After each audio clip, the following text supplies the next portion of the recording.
শাপলাকলি প্রতীককে সংরক্ষিত নির্বাচনী প্রতীকের তালিকায় যুক্ত করে প্রজ্ঞাপন প্রকাশ করেছে নির্বাচন কমিশন। বৃহস্পতিবার এক প্রজ্ঞাপনে বিষয়টি নিশ্চিত করে ইসি। আর এই সিদ্ধান্তে মিশ্র প্রতিক্রিয়া জানিয়েছে জাতীয় নাগরিক পার্টি, যদিও দলটি এখনো আনুষ্ঠানিক কোনো বিবৃতি দেয়নি। আমরা যথেষ্ট উৎকণ্ঠা এবং উদ্বেগের মধ্যে রয়েছি।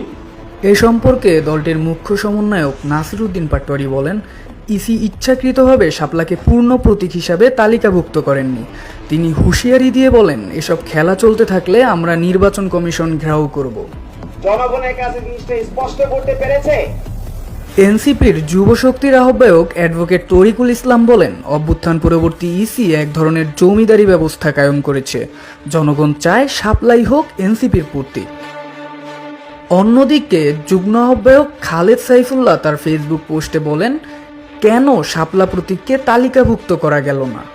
জাতীয় প্রতীক সংরক্ষণের যুক্তি দিলে একই নিয়ম ধানের শীষ বা তারকার ক্ষেত্রেও প্রযোজ্য হওয়া উচিত। শাপলা কলি যদি অন্তর্ভুক্ত করা যায়, এটা কি এমন একটা জায়গা দাঁড় করায় না যে তারপর তোমরা যা চেয়েছো সেটা আমরা দিলাম না?